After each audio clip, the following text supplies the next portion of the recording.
हरियाणा विधानसभा चुनाव के मद्देनजर 5 ऐसे चेहरे सामने आए हैं जो कि बागी हो चुके हैं। 5 वो चेहरे जो अब इंडिपेंडेंट होकर ही चुनाव लड़ने वाले हैं। टिकट ना मिलने की वजह से या फिर किसी और कारण की वजह से वो पार्टी से नाराज हैं और अब खुद ही अब जमीनी स्तर पर उतरकर वो चुनाव लड़ने के लिए तैयार हैं। ये 5 चेहरे बीजेपी और साथ ही कांग्रेस के लिए कितने भारी पड़ सकते हैं, ये भी बहुत जरूरी है समझना। और दूसरी तरफ ये भी है कि जहां पर हम बीजेपी वर्सेस कांग्रेस देख रहे थे, तो एक पन्ना नया ये भी जुड़ा है जहां पर जो ये इंडिपेंडेंट या यूं कहें कि जो बागी चेहरे हैं वो लड़ने के लिए तैयार हैं। इनके नाम मैं आपको बता देती हूं। सावित्री जिंदल जो कि हिसार से हैं, देवेंद्र कादियान जो कि गन्नौर से हैं, रंजीत सिंह चौटाला जो कि रानिया से हैं, साथ ही चित्रा और आदर्श जो कि अंबाला और जगधारी से हैं। अब ये जो चेहरे हैं ये कहीं ना कहीं बीजेपी और कांग्रेस के लिए बहुत बड़ा सबक जो है साबित हो सकते हैं। एक रेबल के तौर पर, एक बागी के तौर पर निकल के आए हैं। इसी पर खास चर्चा करने वाले हैं कि ये वोट बैंक में कितना वोट प्रतिशत काटने वाले हैं। और इसी के लिए मेरे साथ स्टूडियो में मेरे गेस्ट मौजूद हैं, देवव्रत मिश्रा जी जो कि एक राजनीतिक विशेषज्ञ हैं। सर आपका बहुत स्वागत है। नमस्कार, थैंक यू। और हरियाणा असेंबली इलेक्शन को लेकर लगातार जो है हमारी नजरें बनी हुई हैं। इससे पहले हम कई बार चर्चा कर चुके हैं। एक नया पन्ना, अभी तक तो हम बीजेपी वर्सेस कांग्रेस गिन रहे थे, लेकिन अब ये जो बागी नेता सामने आ चुके हैं, इन पर क्या कहेंगे आप, और बीजेपी को कितना बड़ा झटका लग सकता है इनसे? बिल्कुल प्रज्ञा, जैसे मैंने शुरू से ही कहा है, हम लोग पहले भी जितने बार चर्चा की है उसमें हमेशा यही बात हुआ है कि हरियाणा जो इलेक्शन है वो थोड़ा अनोखा, थोड़ा डिफरेंट रहेगा। क्योंकि यहाँ पे पहले तो मूवमेंट होता है, पार्टी टू पार्टी का मूवमेंट चलता है, फिर कास्ट का बहुत बड़ा फैक्टर होता है, और जिनको टिकट नहीं मिला वो मुंह फुला लिए। तो ये वाला कहानी हरियाणा के लिए बहुत इंटरेस्टिंग है और ये इंटरेस्टिंग रहेगा आगे भी जाके। आपको बता दूं कि 60 इंडिपेंडेंट कैंडिडेट बने जो रिबेल है, जो बागी हैं, जो विद्रोही हैं, जिनको टिकट नहीं मिला है, वो 60 हैं। और टोटल 90 असेंबली सीट के लिए अभी 1091 कैंडिडेट्स फाइल कर चुके हैं। 1031 के आसपास, 1031 या 1091 ऐसे कुछ कैंडिडेट्स फाइल कर चुके हैं अभी तक।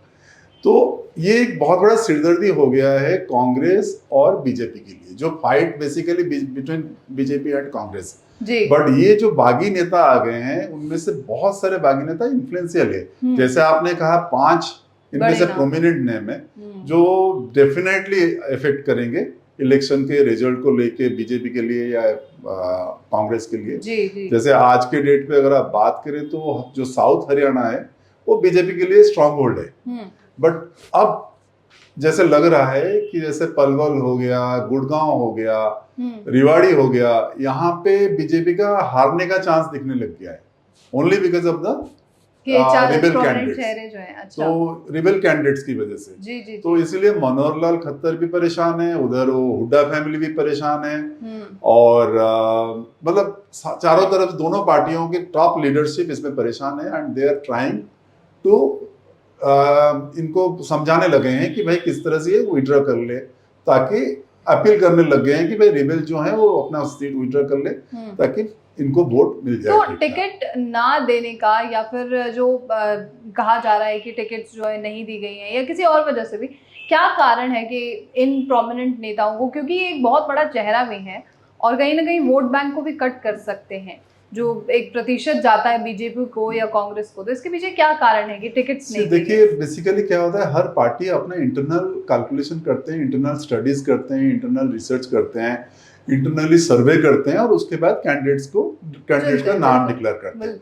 बीजेपी इस बार बहुत सारे सिटिंग एमएलए को टिकट नहीं दिया है। जैसे आप अगर आप बात करें, जैसे आपने नाम लिया कि प्रोमिनेंट नाम, उसमें है ना सावित्री जिंदल जैसे हैं, वो हिसार से हैं। तो उनका पॉपुलैरिटी अच्छा खासा है, बट बीजेपी को लगा कि उनको ना देके कमल गुप्ता को दिया जाए सीट वहां पे। सावित्री जिंदल का कहना है, सावित्री जिंदल 75 साल की हैं एंड बहुत ही इन्फ्लुएंशियल जिंदल फैमिली से हैं, एंड उनका कहना है कि ये मेरा लास्ट इलेक्शन है तो मुझे टिकट मिलना चाहिए।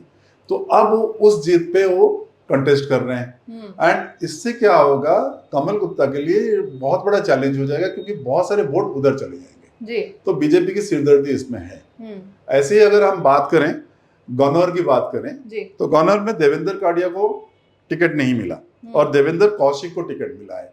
लेकिन देवेंद्र काड़िया जो है वो एक बहुत इन्फ्लुएंशियल आदमी है वहां पे, एंड बट पार्टी का जो रिसर्च कहता है कि ये वोटर्स के बीच में पॉपुलर नहीं है। जी। बट ये उनका अपना रिसर्च है एंड उस वजह से इन्होंने देवेंद्र कौशिक को टिकट दिया है। तो वो एक इशू रहेगा वहां पे भी। सिमिलरली अगर हम बात करें रानिया, जैसे आपने बताया कि रणजीत सिंह चौटाला जो भाई है ओम प्रकाश चौटाला के, जी जी जी, तो उनको टिकट नहीं मिला है एंड उनको लगता है कि वो बहुत ही ज्यादा पॉपुलर है वहां पे एंड उनको टिकट मिलना चाहिए था। तो जब टिकट उनको नहीं मिला और शिषपाल जी को मिला है तो फिर उनको असंतोष उनके अंदर बहुत ज्यादा है। तो this will definitely affect the result of BJP candidate there. अभी मतलब जैसे हम देख रहे हैं कि हरियाणा में कांग्रेस वर्सेस बीजेपी चल रहा है और ज्यादातर कांग्रेस की लहर जो है नजर आ रही है। बिल्कुल। तो जहां कुछ ऐसे तो जगह हैं जहां पर बीजेपी काफी ज्यादा बहुमत में है और लोग भी पसंद कर रहे हैं बीजेपी को। हाँ। उस जगह पर ये जो बागी नेता हैं ये कैसे सेंध लगाने वाले हैं? बिल्कुल, ये लोग बहुत अफेक्ट करेंगे। बट साथ में क्या होता है, जब पार्टी बीजेपी हो या कांग्रेस हो, जब वो डिसाइड करते हैं तो उनका डिसीजन का मेजर रीजन होता है जो उनका इंटरनल सर्वे है। तो इंटरनल सर्वे के बेसिस पे वो कर देते हैं and later on they try to convince the जो रिबेल कैंडिडेट होते हैं उनको कन्विंस करते हैं कि भाई आप विड्रॉ कर लो। तो लेकिन मतलब मेरा सवाल ये है कि जो जनता या जिन जिन लोगों ने बीजेपी को अभी प्रोमिनेंट रखा हुआ है अपनी जगह पे, अपने शहरों में, अपने इलाके में, उन पर किस तरीके से ये इफेक्ट करने वाले हैं? क्या बोला जा सकता है या ये जो बागी नेता है वो क्या कन्वे करेंगे? बागी नेता बिल्कुल इसमें बागी नेता यही कहेंगे कि हम डिजर्विंग कैंडिडेट है, आप हमें वोट दीजिए। एंड जब ये जीत जाएंगे तो फिर इनका होगा कि कोalition पे चले जाते हैं ये लोग जी। या क्योंकि तब होता है कि भाई इंडिपेंडेंट कैंडिडेट का तब जो अहमियत बहुत ज्यादा बढ़ जाती है जब ये जीत जाते हैं, क्योंकि फिर क्या होता है हम असेंबली हो जाता है, हम असेंबली में वही लोग फिर हेल्प करते हैं किसी पार्टी के साथ की मिनिस्ट्री बनाने में। जी, जी, जी। वहां पे फिर ये जो horse trading and all those things happen, वो सारे चीजें होता है क्योंकि क्लियर मैंडेट मिलता नहीं है। बिल्कुल। ये सबसे बड़ा इशू होगा जी। अभी ये जो बात हुई ये अभी तो बीजेपी की बात हुई, कांग्रेस के लिए भी यही सेम चीज लागू होती है क्योंकि कांग्रेस के भी कई नेता जो है बागी हो चुके हैं। तो कांग्रेस पर क्या इफेक्ट पड़ने वाला है? लेकिन लहर तो हरियाणा में कांग्रेस की है। जैसे अगर आप अंबाला कैंट की बात करें, जैसे आपने अभी अंबाला कैंट की बात किए थे, तो चित्रा सावंत जो है वो अगेन वो रिबेल कैंडिडेट होके आ गए and she is the daughter of the veteran Congress leader Nirmal Singh. तो उनका चांसेस बहुत था कि वहां पे टिकट मिलना है उनको। जब उनको टिकट नहीं मिला तो फाइनली शी हैज टू, तो वो उससे कांग्रेस के वोट पे बहुत ज्यादा अफेक्ट पड़ने वाला है। तो एक अंदरूनी कलह की वजह से ये होने वाला है जी। ऐसे ही अगर आप जगधारी की बात करें, आपने बताया था जगधारी में आदर्श पाल गुर्जर जो है जी। वो रिबेल कैंडिडेट होके खड़े हो गए, वो कांग्रेस की हैं, बट जब उनको टिकट नहीं मिलने का चांस हुआ तो आम आदमी पार्टी में शिफ्ट हो गए और आम आदमी पार्टी से अभी वो टिकट लेके लड़ रहे हैं। तो वो एक हिंदू गुजर है एंड बीजेपी के भी जो कैंडिडेट है वो हिंदू गुजर है एंड कांग्रेस के जो हैं वो है अकरम खान, वो है मुस्लिम गुजर जी। तो वहां पे ये जो लड़ाई है ये तीन तरफा लड़ाई शुरू हो गया, त्रिकोणीय लड़ाई जिसको कहते हैं वो शुरू हो गया। तो ये जब पहले था कि क्लियरली था कि ये कांग्रेस सीट है जी। अब आपको पता नहीं क्या होने वाला है, हो सकता है आम आदमी भी जीत जाए यहाँ पे जी। तो आपका भी कुछ चांसेस लग रहा है एंड जैसे ही ये लोग जीतेंगे, जैसे मैंने आपको पहले ही बताया था जी। तो ये कोalition की तरफ जाएंगे एंड जहां कोalition गवर्नमेंट होता है वहां पे बहुत सारे प्रॉब्लम होता है, मिनिस्ट्री कभी भी स्टेबल नहीं होता है। ये आपने पहले भी देखे हुए हैं, इतिहास इस बात की गवाह है और ये आगे चल के भी यही प्रॉब्लम होने वाला है। बिल्कुल। अभी जैसे आपने आप के बारे में बात की, कहीं पर कांग्रेस और कहीं पर बीजेपी के बीच में आप जो है अभी तक हरियाणा असेंबली में कम नजर आई है या नजर ही नहीं आई है, और कुछ छोटी पार्टियां भी हैं जैसे जेजेपी हो गई या फिर आईएनएलडी हो गया। ये जो इंडिपेंडेंट जो लोग खड़े हुए हैं, जो नेता खड़े हुए हैं, क्या ये इन लोगों से भी गठबंधन कर सकते हैं? कुछ ऐसी संभावनाएं भी हैं? बिल्कुल कर सकते हैं। और अगर गठबंधन हुआ तो क्या इफेक्ट होने वाला है? गठबंधन होने से गवर्नमेंट जो है बहुत ही अनस्टेबल गवर्नमेंट बनेगा एंड वो किसी भी टाइम पे कोई भी विड्रॉ कर ले, जिस टाइम पे जिसको कोई बेनिफिट नहीं मिला वो हमेशा विड्रॉ कर लेते हैं एंड वहां पे जाके फिर गवर्नमेंट टूटने का बहुत चांस रहता है एंड हॉर्स ट्रेडिंग होता है। ये सारे तरह के जो प्रॉब्लम्स जो जिसमें सारे पैसे की हेरा चलता है एंड आज ये कैंडिडेट को उसने खरीद लिया, उस कैंडिडेट को उसने खरीद लिया और ये जाके कोई होटल में रहते हैं, ये सारी चीजें शुरू हो जाएगी तब।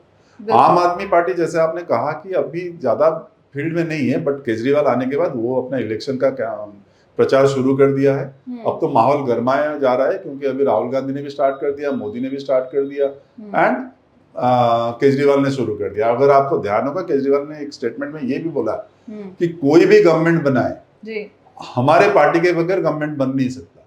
मतलब वो ये कहना चाहते हैं कि भाई हम भी उस पार्टी का जो भी मिनिस्ट्री बनाए, मतलब वो पहले से ही ये बता रहे हैं कि भाई गवर्नमेंट हम पहला असेंबली होने वाला है, किसी को क्लियर कट मेजोरिटी नहीं मिलने वाला है और हमारे सपोर्ट से ही जो भी मिनिस्ट्री बनेगा वो बनेगा। मतलब कोई भी सरकार हो, चाहे बीजेपी की हो या फिर कांग्रेस की हो, आप साथ में रहेंगे, ये चीज वो बोल रहे हैं। बिल्कुल। अभी शुरुआत में ही आपने जातिगत के बारे में बात की कि वहां पर जात वाली चीजें भी बहुत ज्यादा हैं, तो ये जितने भी बड़े और प्रोमिनेंट चेहरे सामने आए हैं ये कहीं ना कहीं जाति से रिलेटेड भी वोट तो कट करेंगे।